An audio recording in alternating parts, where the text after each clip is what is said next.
15 सितंबर 2022 के खबर विश्लेषण में आप सभी का स्वागत है। आज का खबर विश्लेषण हम स्टार्ट करते हैं। तो फर्स्ट ऑफ ऑल आप आपकी स्क्रीन के ऊपर जो देख पा रहे हो उसमें हमारे यूनियन मिनिस्टर अमित शाह जी बोल रहे हैं कि हमारा टारगेट है, एम है सभी लैंग्वेज को आगे लेके चलना और सभी को प्रॉस्पर करवाना। जब सभी लैंग्वेजें प्रॉस्पर करेंगी तभी हिंदी लैंग्वेज भी आगे बढ़ेगी, प्रॉस्पर करेगी, ऐसा अमित शाह जी का बोलना है। आगे वो बोलते हैं Hindi not a competitor of regional language, Hindi क्षेत्रीय भाषाओं के कंपटीटर के तौर पे नहीं देखी जानी चाहिए। आगे वो बोलते हैं I want to say with sincerity that it should be our aim to keep all languages and mother tongues alive and prosperous. Education minister Dharmendra Pradhan ji भी बोलते हैं एक रिटर्न मैसेज के अंदर कि जितने भी रीजन हैं और जितने भी रीजन की रीजनल लैंग्वेज हैं वो काफ़ी ज़्यादा रिच हैं, हिस्ट्री के अंदर, लिटरेचर के अंदर, नॉलेज के अंदर, साइंस के अंदर, कल्चर के अंदर। यट इट इज़ हिंदी, वो हिंदी है एज ए कॉन्टैक्ट लैंग्वेज जो कि टाई करती है, जो एंटायर कंट्री को एक साथ एक बंधन में बांधती है। ठीक है, वो लैंग्वेज क्या है? Contact language ties the entire country together in a thread. तो वो पूरी तरह से पूरी कंट्री को एक धागे में पिरोने का जो काम करती है वो हिंदी है। हालांकि सभी क्षेत्रीय भाषाएं भी अपने आप में काफ़ी रिच हैं, लिटरेचर में, हिस्ट्री में, नॉलेज में, साइंस में, कल्चर में, ट्रेडिशंस में। अब हम आगे बढ़ते हैं और आगे हम देखते हैं नेक्स्ट न्यूज़ को। One problem less on border, ये जयशंकर जी बोल रहे हैं। एक्सटर्नल अफेयर मिनिस्टर हमारे एस जयशंकर जी जो हैं वो फ्रेंच काउंटर पार्ट से मिलते हैं और वहाँ पे ये अपनी बात भी बोलते हैं।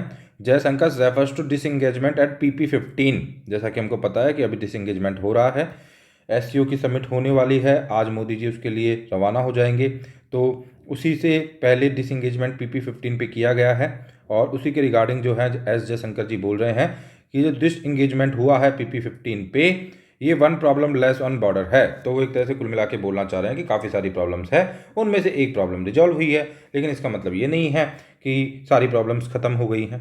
ठीक है, तो यहाँ पे आपको पता है कि गोगरा हॉट स्प्रिंग एरिया जो है ईस्टर्न लद्दाख का amounted to one problem less along the India and China का फ्रंटियर जो है उसमें।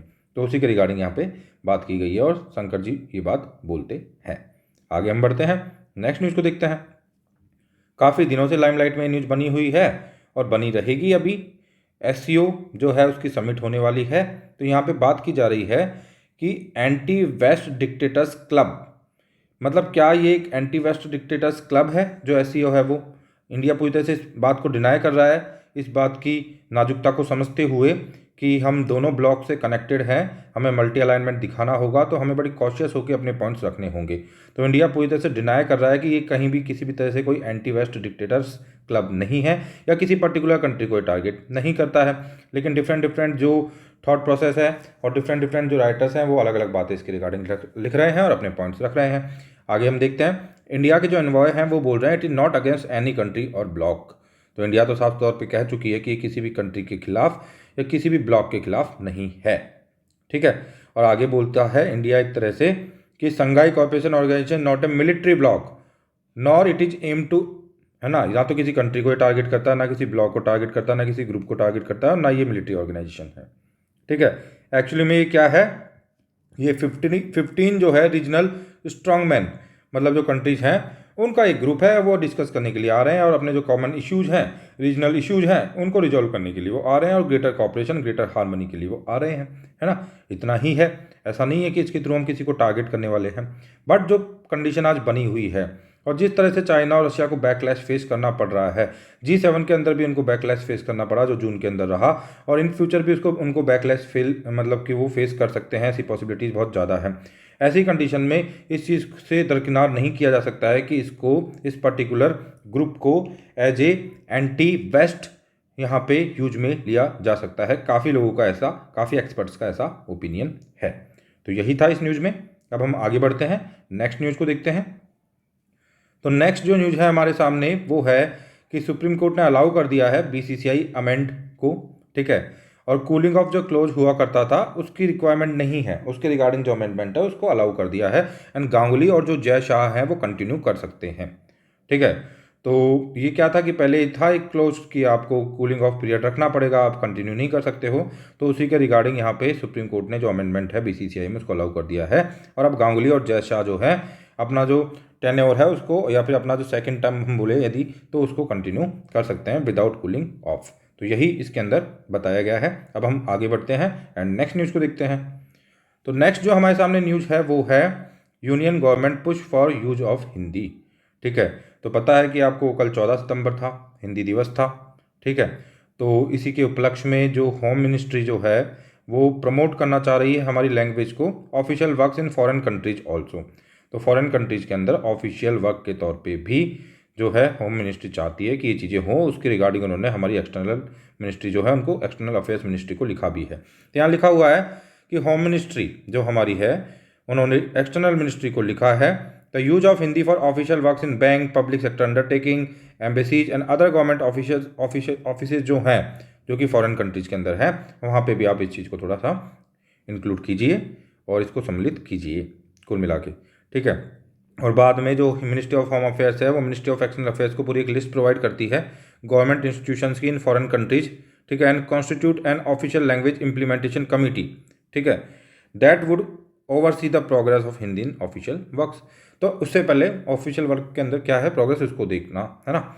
उससे पहले हम देख लेते हैं कि जो MHA है, ठीक है, उन्होंने स्वीकार किया है कि 2011 के अंदर जो है पार्लियामेंट्री स्टैंडिंग कमिटीज ने काफ़ी ज़्यादा हिंदी को लेकर बात की थी, और काफ़ी ज़्यादा उसमें बात की गई थी, उसमें काफ़ी रिकमेंडेशंस दी गई थी। उसमें रिकमेंडेशंस थी कि knowledge of Hindi for government jobs होनी चाहिए, 50% of the government advertisement Hindi में होनी चाहिए, और मिनिमम नॉलेज होनी चाहिए गवर्नमेंट जॉब्स के लिए हिंदी की। ठीक है, और 50% गवर्नमेंट एडवर्टाइजमेंट इन हिंदी, 50% गवर्नमेंट एडवर्टाइजमेंट इन हिंदी होनी चाहिए। रेलवे टिकट्स के ऊपर बाईलैंग्वेज होना चाहिए, और डिफरेंट काइंड्स ऑफ जो C कैटेगरी जो स्टेशन है वहाँ पे जो है, वहाँ पे जो आपका अनाउंसमेंट होता है वो हिंदी में भी होना चाहिए। तो ये सभी बातें यहाँ पे बोली गई हैं।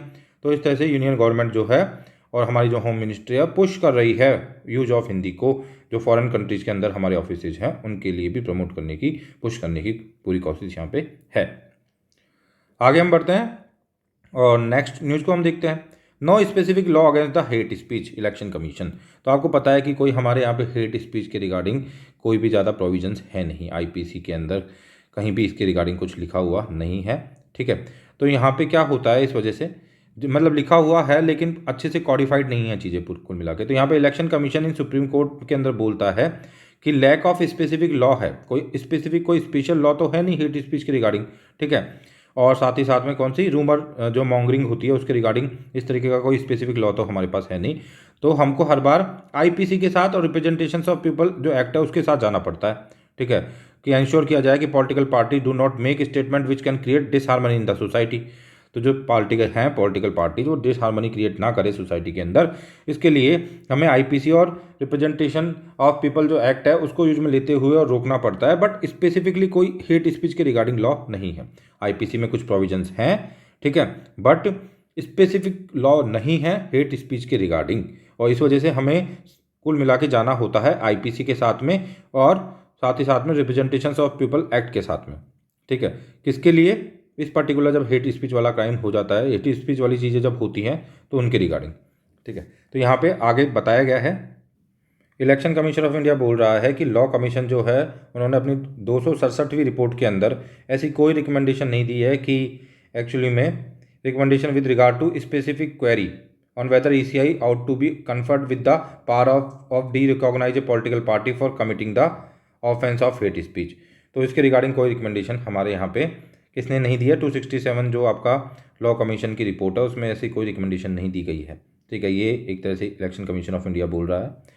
आगे बोलता है election commission of India, poll body said hate speeches were often interconnected with appeals to region caste community during the election campaigns. तो कुल मिला के इसका फाइनल पॉइंट यही है यहाँ पे कि हेट स्पीच के रिगार्डिंग कोई स्पेसिफिक लॉज नहीं है, इस वजह से IPC और रिप्रेजेंटेशन ऑफ पीपल एक्ट को यूज में लेना होता है, इलेक्शन कमीशन को लेना पड़ता है। तो उसी के रिगार्डिंग यहाँ पे बात है। अश्वनी उपाध्याय जो पेटिशनर है इसके रिगार्डिंग वो क्या बोल रहे हैं, the injury to the citizens is extremely large. तो सिटीजन्स की जो इंजरी है बहुत ज़्यादा है, बिकॉज हेट स्पीच की वजह से और रूमर मॉन्गरिंग की वजह से ऐसा होता है। और इसके अंदर पोटेंशियल होता है ये hate speech and rumour mongering के अंदर कि ये लोगों को, सोसाइटी को और सोसाइटी के इंडिविजुअल लोगों को भी मतलब टेररिज्म जैसे काम वो कर सके, एक्ट वो कमिट करें, इसके लिए बाध्य कर सकता है ये काफ़ी बार, और या फिर उसके लिए उनको उकसा सकता है, इतना पोटेंशियल होता है इसके अंदर। ठीक है, बाध्य करना ना बोले हम, तो उकसा सकता है, इतना पोटेंशियल होता है, ऐसे बोल सकते हैं, है ना, ये ज़्यादा उचित रहेगा, उकसा सकता है। Hate speech considered outside the realm of protective discourse, hate speech को प्रोटेक्टिव डिस्कोर्स के रिल्म से बाहर रखा जाता है। ठीक है, आगे हम बढ़ते हैं, अब नेक्स्ट न्यूज़ को देखते हैं। अब हम देखते हैं कुछ कंसेप्ट देख लेते हैं पहले, है ना, बीच में क्वांटम नेटवर्क क्या होता है, तो काफ़ी न्यूज में है अभी ये। आईआईटी मद्रास, है ना, जो बिग बन चुका है first institute in India to join IBM quantum network, तो उन्होंने आईबीएम के क्वांटम नेटवर्क को ज्वाइन किया है। और आपको याद रखना है, प्रीलिम्स में ऐसे सीधा आ सकती है लाइन कि कौन सा इंस्टीट्यूट है जिन्होंने ज्वाइन किया है। ठीक है, प्रीलिम्स में नहीं आ सकती है तो स्टेट पीसीएस के एग्जाम वगैरह में आ सकता है ना। तो IBM quantum network aims to advance quantum computing skills and research in India. तो आईबीएम का जो क्वांटम नेटवर्क है उसका टारगेट क्या है, एडवांस करना है क्वांटम कंप्यूटिंग को, स्किल्स को, रिसर्च को इन इंडिया के अंदर। क्वांटम कंप्यूटिंग क्या है, ये क्या है, एक रैपिडली इमर्जिंग टेक्नोलॉजी है जो कि हार्नेस करती है, harnesses the laws of quantum mechanism या quantum mechanics to solve problem too complex for classical computer. तो आपको पता होता है कि क्वांटम कंप्यूटर्स काफ़ी फास्ट होते हैं, तो क्वांटम जो मैकेनिक्स है उसको यूज में लेते हुए जो सिंपल कंप्यूटर्स प्रॉब्लम्स को सॉल्व नहीं कर पाते हैं, उन प्रॉब्लम्स को सॉल्व करना ही क्वांटम कंप्यूटिंग है, और ये रैपिडली इमर्जिंग टेक्नोलॉजी है, एक तरह से हम बोल सकते हैं। अब देख लेते हैं कुछ और चीज़ें, मेजर एक्सरसाइजेज जो चल रही हैं इंडिया की डिफरेंट कंट्रीज़ के साथ, उसके रिगार्डिंग देखते हैं। तो काफ़ी इंपॉर्टेंट एक्सरसाइज है, एग्जाम में आने की पॉसिबिलिटी बहुत ज़्यादा है। एक्सरसाइज पिच ब्लैक 2022, तो ये कॉन्क्लूड्स हुई अभी ऑस्ट्रेलिया के साथ। इट इज़ ए बायनैनियल, ठीक है, एक्सरसाइज ये है। तो बायनियल एक्सरसाइज का मतलब क्या होता है, सिंपल सा, जो 2 साल में एक बार होती है, अच्छे से आपको याद रखना है। Exercise pitch black 3 week multilateral including India air combat training exercise ये है। 3 वीक, 3 वीक चलती है ये, 3 वीक की एक्सरसाइज ये है, मल्टीलेटरल इंक्लूडिंग इंडिया। ठीक है, बहुत सारी कंट्रीज इसमें पार्ट लेती हैं, उसमें से एक इंडिया भी है। Are air combat access training exercise है, hosted by the Royal Australian Air Force. जो रॉयल ऑस्ट्रेलियन एयरफोर्स है वो उसको क्या करती है, एक तरह से होस्ट करती है। अब आगे देखते हैं, Indian Navy participated in multinational naval exercise Kakadu, है ना, ककादू एक्सरसाइज है ऑस्ट्रेलिया, इसको भी देख लेते हैं। एक्सरसाइज ककादू क्या है, started in 1993, is a multilateral regional maritime engagement exercise hosted by royal. तो ये भी एक सेकंड एक्सरसाइज है ना, ये किसके लिए है, नेवी के लिए है। तो ये दोनों ही एक्सरसाइज को आपको अच्छे से ध्यान रखना है, याद रखना है, पेपर में आ सकती हैं, क्वेश्चन बन सकता है इसके ऊपर। ठीक है, आगे बढ़ते हैं, हम देख रहे हैं हम, तो जैसा कि हमने बात की थी, Modi leaves for SCO today, Russia confirms his meeting with Putin. Okay, so actually this is like 14 सितंबर की न्यूज़ है, तो मैंने आपको स्टार्टिंग में बता दिया था कि मोदी जी जो है वो लीव करेंगे, लेकिन वो आज नहीं, आज 15 सितंबर हो चुका है, तो वो कल लीव कर चुके हैं इवनिंग में, जब ये न्यूज़ 14 सितंबर की है, तो कल वो जा चुके हैं, है ना। तो अब इसको देख लेते हैं हम। तो एससीओ काफ़ी ज़्यादा न्यूज़ के अंदर है, और ये कंफर्म कर दिया गया है कि रशियन जो काउंटर पार्ट है मोदी के एक तरह से, है ना, जो मतलब वहाँ पे रशियन जो प्रेसिडेंट हैं पुतिन जी जो हैं वो मिलेंगे, ये कंफर्म हो चुका है एक तरह से यहाँ पे, और उसी के रिगार्डिंग यहाँ पे बात की गई है। और वो क्यों एक तरह से मिलेंगे, क्योंकि आपको पता है कि इंडिया काफ़ी ज़्यादा अभी स्ट्रॉन्ग होल्ड रख रहा है इंटरनेशनल कम्युनिटी के अंदर, और 1-2 साल इंडिया बहुत ज़्यादा लाइमलाइट में रहने वाला है, क्योंकि आपको पता है कि सिक्योरिटी काउंसिल जो काउंसिल है, यूएन सिक्योरिटी काउंसिल, उसको प्रेजाइड करने वाला है इंडिया दिसंबर के अंदर। ठीक है, और 2023 के अंदर तो इंडिया जो एससीओ के अंदर भी हेड रहने वाला, लीड करने वाला है, और G20 को भी प्रेजाइड करने वाला है, तो इंडिया काफ़ी ज़्यादा लाइमलाइट में रहेगा। इस वजह से कोई मिला के इंडिया को अंडरमाइन नहीं कर सकती है कोई भी कंट्री। तो यहाँ पे पुतिन जी भी जो है, इंडिया के प्राइम मिनिस्टर जो हमारे हैं मोदी जी, उनसे मिलेंगे, इसी के रिगार्डिंग ये न्यूज़ है। और रशिया कन्फर्म्स इस मीटिंग विद पुतिन, और रशिया ने कन्फर्म की है मीटिंग को। ठीक है, अब हम आगे बढ़ते हैं और नेक्स्ट न्यूज़ को देखते हैं। तो अब हमारे सामने एडिटोरियल आ चुके हैं, अब एडिटोरियल्स को हम देखते हैं। टैक्स ऑन दी पुअर, तो कुल मिला के, क्योंकि आपको पता है अभी इन्फ्लेशन बहुत ज़्यादा हाई है, सीपीआई बहुत ज़्यादा ऊपर जा चुका है, हेडलाइन इन्फ्लेशन बढ़िया है, चीज़ें बहुत महंगी हो रही है, रूरल इंडिया के लोगों पे बहुत ज़्यादा इसका प्रभाव पड़ रहा है, जो बेसिक चीज़ें हैं, जो बेसिक यूज में लिए जाने वाली चीज़ें सभी महंगी होती जा रही हैं। तो ये पुअर के ऊपर एक तरीके का टैक्स है, तो हम बोल सकते हैं कि inflation is one kind of the tax on poors. और काफ़ी बार काफ़ी एक्सपर्ट्स तो बोलते भी हैं कि यदि आप इन्फ्लेशन को कंट्रोल कर लो ना, तो वो अपने आप में ही एक बहुत अच्छा, तुम क्या दे रहे हो, सिक्योरिटी है वो ऑटोमेटिकली सोशल सिक्योरिटी आप प्रोवाइड कर रहे हो, ऑटोमेटिकली आप एक तरह से काफ़ी ज़्यादा बेनिफिशियल काम कर रहे हो यदि आप इन्फ्लेशन को भी कंट्रोल कर लो, क्योंकि इन्फ्लेशन की सीधी मार होती है गरीब इंसान के ऊपर। ठीक है, तो यहाँ पे बताया गया है इन्फ्लेशन जो होता है disproportionately affects the economy weaker section. तो एक वीकर सेक्शन को ज़्यादा ये डिस्प्रपोर्शनली इफेक्ट करता है, क्योंकि उनके ऊपर जो उसका टोल आता है वो ज़्यादा आता है। तो इसको देखते हैं अच्छे से हम, ठीक है। तो जहाँ की यहाँ पे बता दिया गया है कि भाई रिटेल इन्फ्लेशन जो है वो एनएसओ ने बता दिया कि काफ़ी ज़्यादा हाई जा रहा है, और लगातार आपको पता है कि जो हमारी जो लिमिट होती है, अपर सर्किट लिमिट जो आरबीआई ने फिक्स की गई है, वो 8 महीने से लगातार ब्रीच हो रही है, 6% की जो लिमिट है। और जो सीपीआई है क्विकंड हुआ है अगस्त के अंदर 7% फ्रॉम 6.7% इन जुलाई से, ठीक है। आगे यहाँ पे बताया गया है कि जो कंज्यूमर फूड प्राइस इंडेक्स है वो साइजेबल मतलब 93 बेसिस पॉइंट से इंक्रीज किया है, जो कि काफ़ी ज़्यादा अपने आप में ज़्यादा है पॉइंट्स।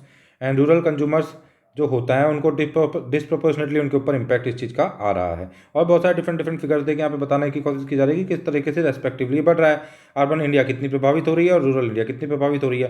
तो बताया जाए कि overall inflation appreciably greater 0.88% and 0.57% respectively, compare with 0.50% and 0.46% rates of the urban inflation.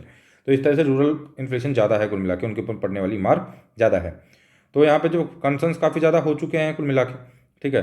और आपको पता है कि इंडिया के अंदर ज़्यादातर जो पॉपुलेशन रिजाइड करती है, जो पॉपुलेशन रहती है वो रूरल इंडिया के अंदर रहती है। अभी भी हमारी 70% पॉपुलेशन रूरल इंडिया में है, 30 to 34% पॉपुलेशन केवल अर्बन इंडिया के अंदर है।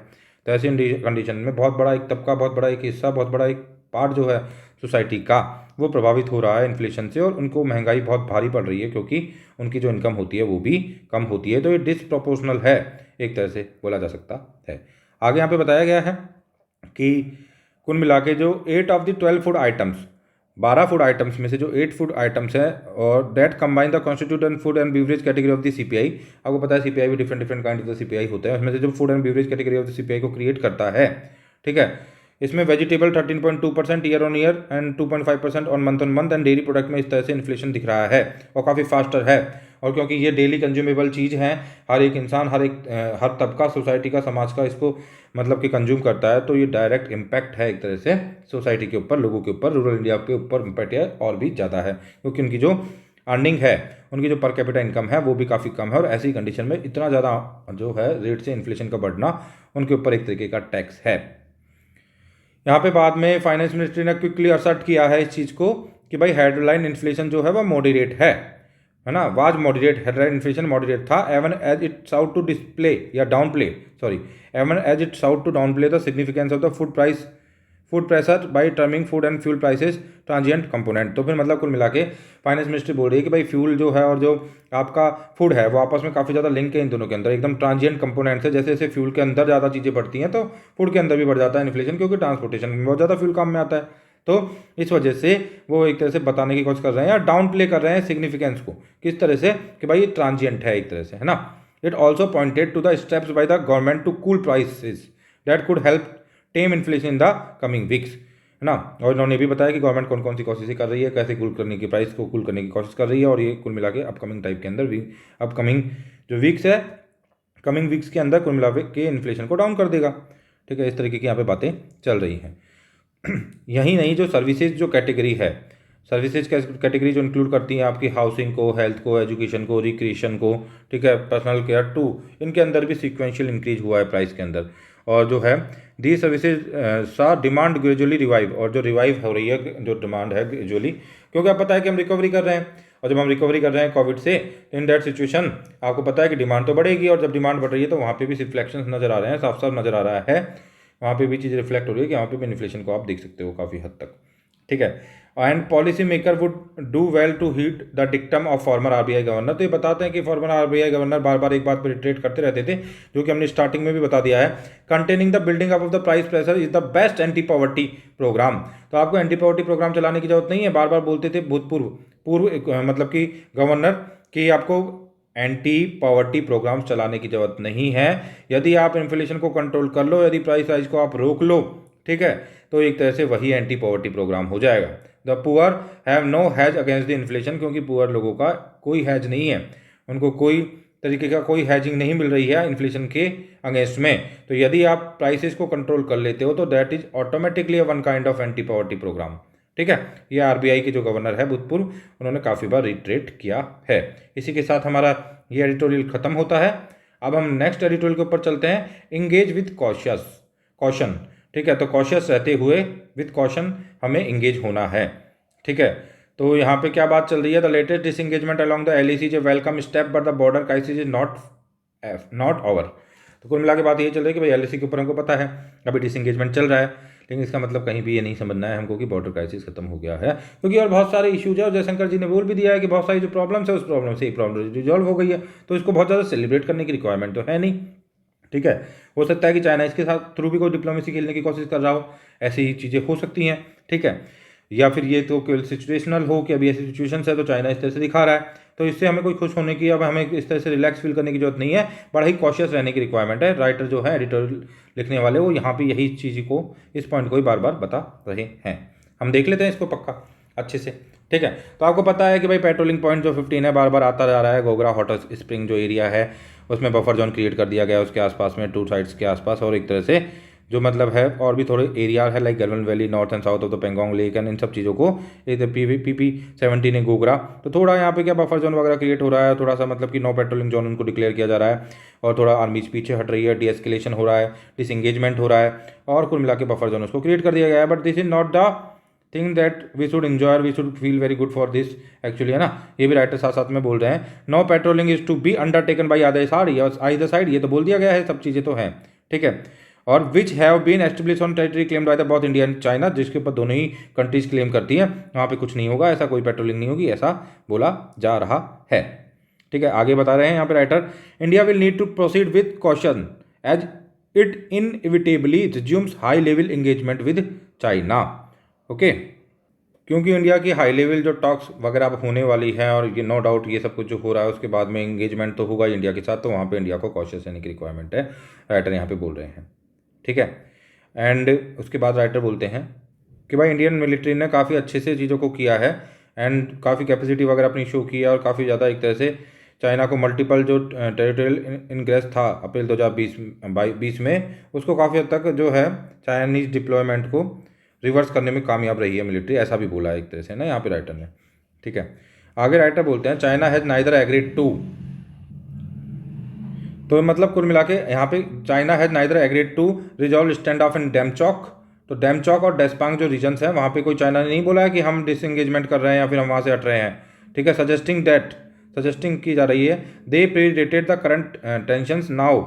ठीक है, जो करंट टेंशन है उससे तो ज़्यादा प्रीडेटेड है, वो ज़्यादा पुराने हैं डेमचौक और डेस्पांग रीजन वाले जो इश्यूज है वो, nor shown any intent to deescalate instead continuing to build forward infrastructure, नहीं वहाँ पे कोई डिस्कलेशन दिखा रहे हैं, उल्टा फॉरवर्ड जो है अपना कंस्ट्रक्शन इंफ्रास्ट्रक्चर वगैरह क्रिएट कर रहे हैं और परमानेंटली हाउसिंग वगैरह कर रहे हैं, वहाँ पे लोगों को ले जाकर बसा रहे हैं, गाँव वहाँ पे बना रहे हैं। ठीक है, तो इन सब चीज़ों को भी कंसिडर आप कीजिए जब आप एक तरफ से एक पॉइंट से डिसएंगेजमेंट को देख रहे हो, तो आपको जो डेमचौक और डेप्सांग जैसे जोन्स हैं जो कि और भी पुराने हैं और वहाँ पर उनकी तरफ बनाए जाने वाले परमानेंट इंफ्रास्ट्रक्चर वगैरह इन सब चीज़ों को भी कंसिडर करना है, तो इतनी जल्दी आपको रिलैक्स नहीं हो जाना है।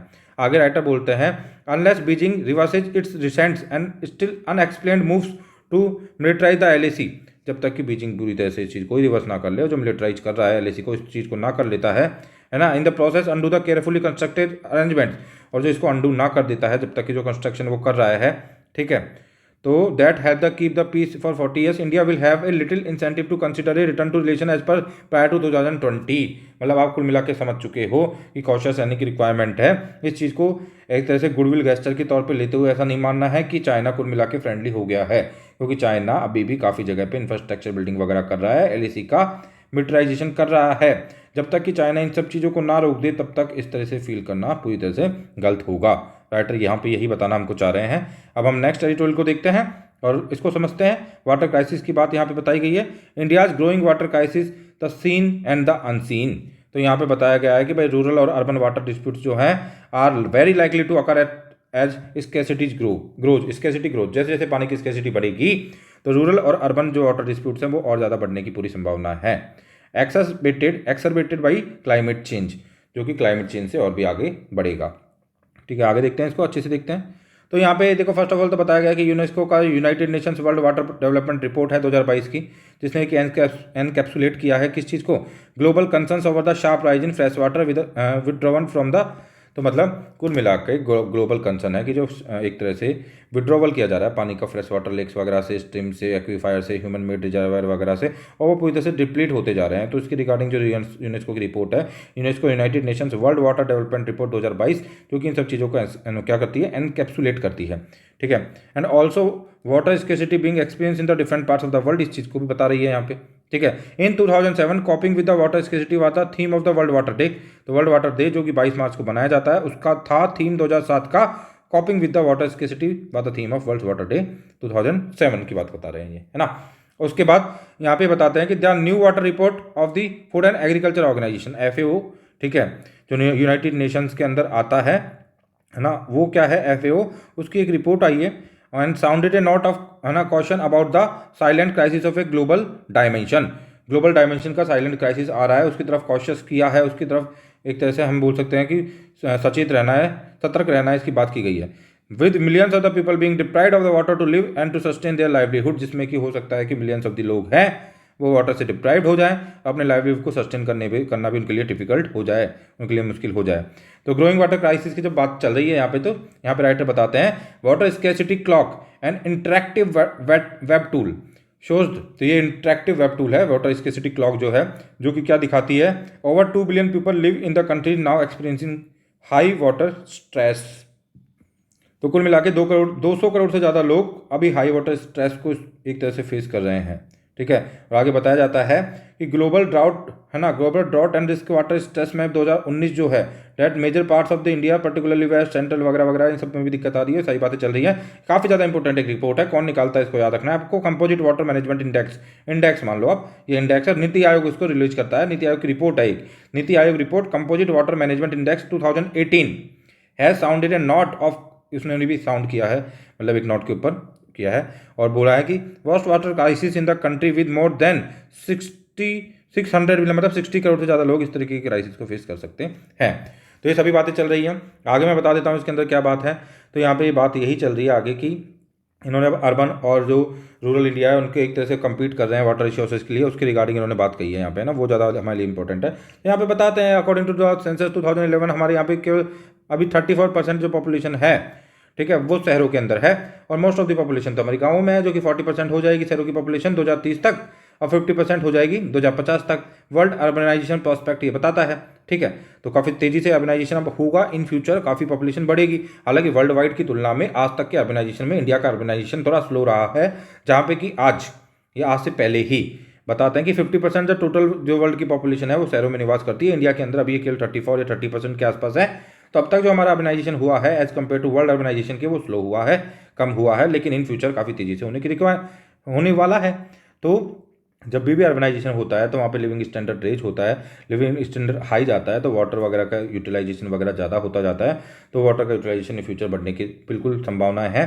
और यदि आप पर कैपिटा वाटर यूटिलाइजेशन भी आप देखोगे शहरों में, गाँवों के अंदर, क्योंकि लाइफ स्टाइल थोड़ी अलग टाइप की होती है शहरों में, तो वो ज़्यादा होता है, काफ़ी ज़्यादा होता है मोस्टली, आपको ये ध्यान रखना है शहरों के अंदर।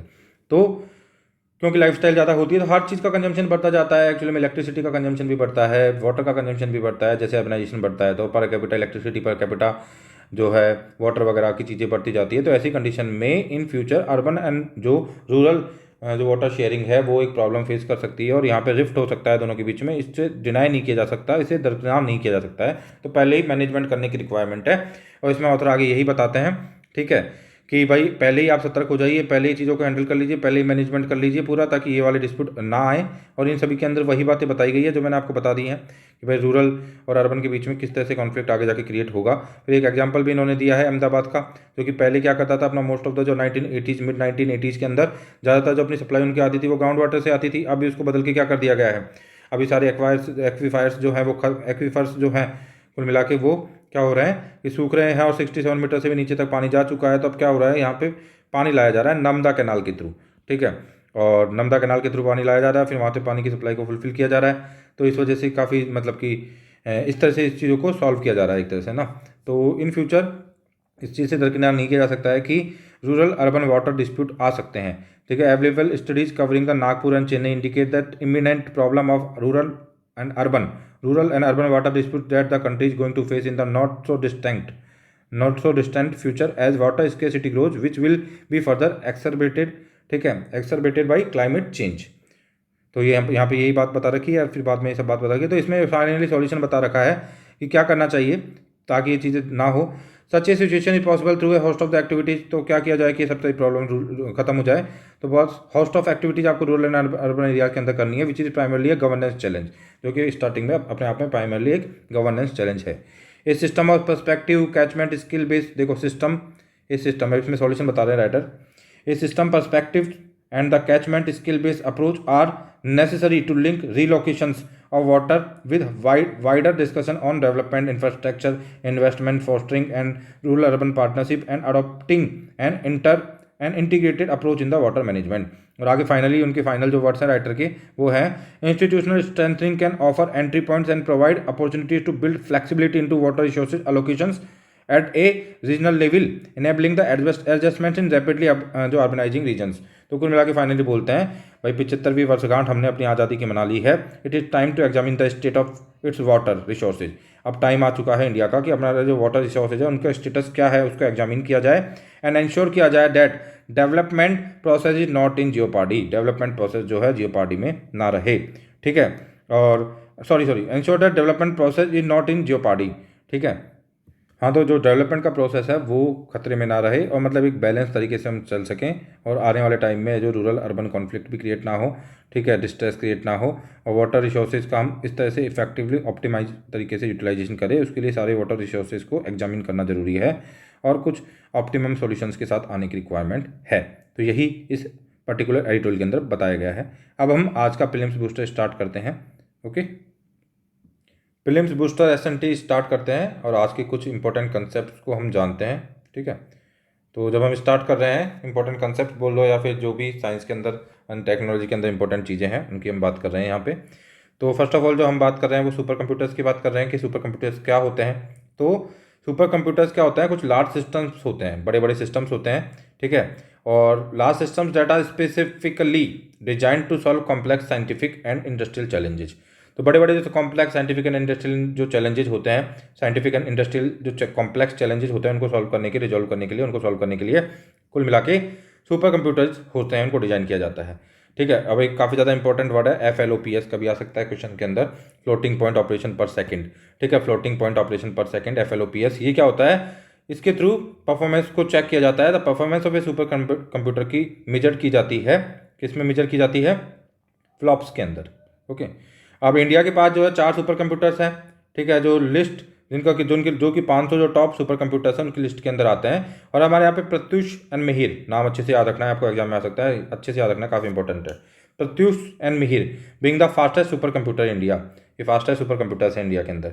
The first indigenous super computer was developed indigenously in 1991 by centre for development of the advance computing which was called as Param 800।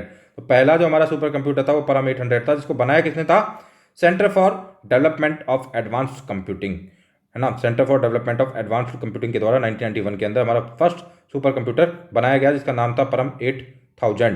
परम 8000 इसका नाम था, आपको याद रखना है, परम 8000।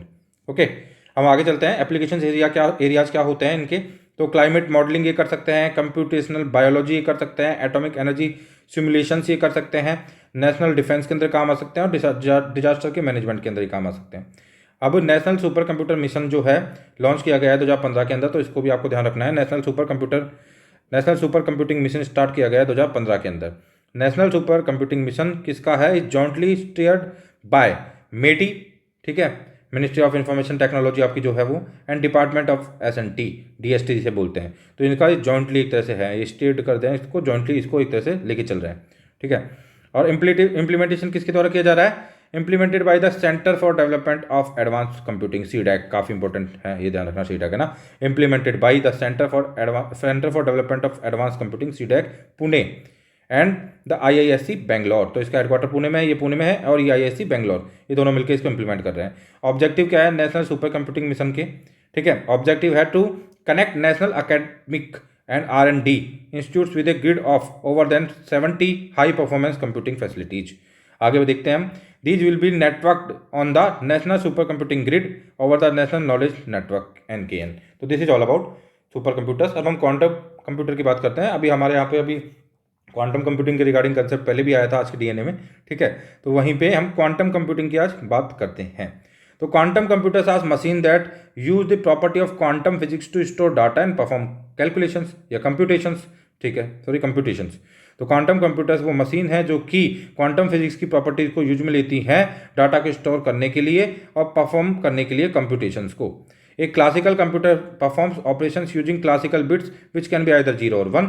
जो क्लासिकल कंप्यूटर होता है वो तो क्लासिकल बिट्स को यूज में लेता है 0 और 1 को। Quantum computers use quantum bits और qubits which can be both 0 and 1 at the same time. ये आपको ध्यान रखना है। क्यूबिट्स क्या होती हैं? Qubits are the units of the computation in quantum computers, और quantum bits they take advantage of the quantum mechanics, है ना, कैरेक्टर जो उसके कैरेक्टर्स होते हैं, ठीक है, जो उसके कैरेक्टर्स होते हैं विच regulate how matter behave at the atomic level, जो कि रेगुलेट करता है कि मैटर किस तरह से बिहेव करेगा एटॉमिक लेवल के ऊपर। उन सब चीज़ों को यूटिलाइज करता है कुल मिला के क्वांटम कंप्यूटर्स जो होते हैं, और इस तरह से इस एडवांटेज को इसको यूज करते हुए कुल मिला के वो कंप्यूटेशनल वर्क करते हैं। तो this is all about quantum computing, है ना। थोड़ा और देख लेते हैं क्वांटम कंप्यूटर्स के बारे में कुछ और लिखा हुआ हो तो, ठीक है।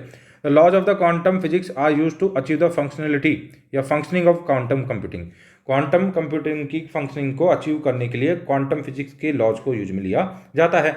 इसमें बहुत ही इंपॉर्टेंट, बहुत ही ज़्यादा इंपॉर्टेंट जो कि एग्जाम में आ सकते हैं, दो लॉज हैं क्वांटम फिजिक्स के, super imposition and quantum entanglement.